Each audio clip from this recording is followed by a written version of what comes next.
पाबंदियाँ ईरान की दिफाई ताकत पर असरअंदाज नहीं होंगी। सिपाही पासदारान इनकलाब इस्लामी के नायब कमांडर जनरल हुसैन इस्लामी ने अरना से गुफ्तगू करते हुए कहा कि पाबंदियों के दौर में ईरान की दिफाई ताकत में इजाफा हुआ है। उन्होंने कहा कि ईरान में इस्लामी इनकलाब की कामयाबी के बाद ही ईरान में मुख्तलिफ किस्म की पाबंदियाँ आयद की गई हैं, जो बदस्तूर जारी है। जनरल हुसैन सलामी का कहना था कि ईरान की जिस दिफाई ताकत का आप इस वक्त मुशाहिदा कर रहे हैं वो पाबंदियों के दौर में ईरानी माहिरीन की अनथक मेहनत का नतीजा है। अमेरिका की शाम से नाकाम व नामुराद वापसी। अमेरिकी सदर डोनाल्ड ट्रंप ने अपने वीडियो पैगाम में कहा है कि अब शाम से हमारे फौजी वापस आ रहे हैं। इधर व्हाइट हाउस के तर्जुमान सारा सैंडर्स का कहना है कि फौजियों की वापसी का अमल 100 दिनों में मुकम्मल कर लिया जाएगा। शाम में 2000 अमेरिकी फौजी मौजूद हैं, लिहाजा अमेरिका शाम में किसी हद तक अपनी अस्करी सरगर्मियों को जारी रखेगा।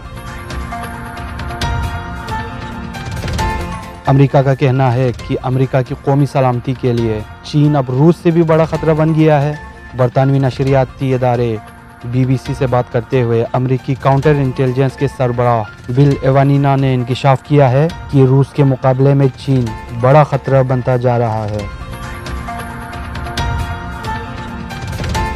शाम में शामी फोर्सेस को दहशतगर्दों के खिलाफ मिलने वाली कामयाबियों का सिलसिला बदस्तूर जारी। शामी फौज का कहना है कि फौजी ऑपरेशन के नतीजे में दहशतगर्द असलहा छोड़कर भाग गए। असलहा काफ़ी ज़्यादा है जिसकी गिनती जारी है। रावलपिंडी मोटरवे पुलिस की कार्रवाई, गाड़ी से भारी तादाद में असलहा बरामद। ठेलिया इंटरचेंज के करीब मोटरवे पुलिस ने कार्रवाई करते हुए असलहा से भरी गाड़ी कब्जे में ले ली। गाड़ी से बरामद किए जाने वाले असलहे में 46 टन MM पिस्टल और 26,700 गोलियां और 800 मैगजीन्स बरामद किए गए।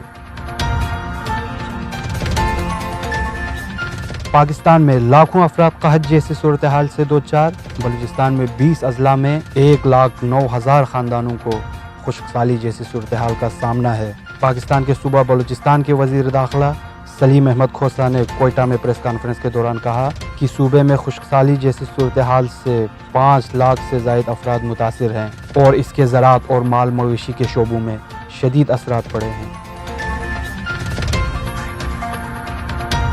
पाकिस्तान ने एक और भारतीय नौजवान को रिहा कर दिया। पाकिस्तान रेंजर्स पंजाब ने गलती से सरहद अबूर करने वाले एक और भारतीय नौजवान को खैर सगाली तौर पर भारतीय सिक्योरिटी फोर्सेस BSF के हवाले कर दिया है। भारतीय रियासत बाहर के इलाके माधोपुर का रिहायशी 21 साला संतोषी देव चंद माह पहले गलती से खीम किरण के इलाके से सरहद पार करके पाकिस्तान में दाखिल हो गया था। पाकिस्तान रेंजर्स ने इसकी शहरियत की तस्दीक के लिए भारतीय हुक्काम को मुतला किया था। यासिर शाह टेस्ट रेटिंग में 10वें पोजीशन पर आ गए। इंटरनेशनल क्रिकेट काउंसिल ने पर्थ टेस्ट के अख्तिताम पर नई प्लेयर्स रेटिंग जारी कर दी है, जिसके तहत विराट कोहली बदस्तूर पहले पोजीशन में कब्जा बरकरार रखने में कामयाब हुए हैं, जबकि यासिर शाह एक दर्जा तनज़्ज़ुली के बाद 10वें पोजीशन पर आ गए।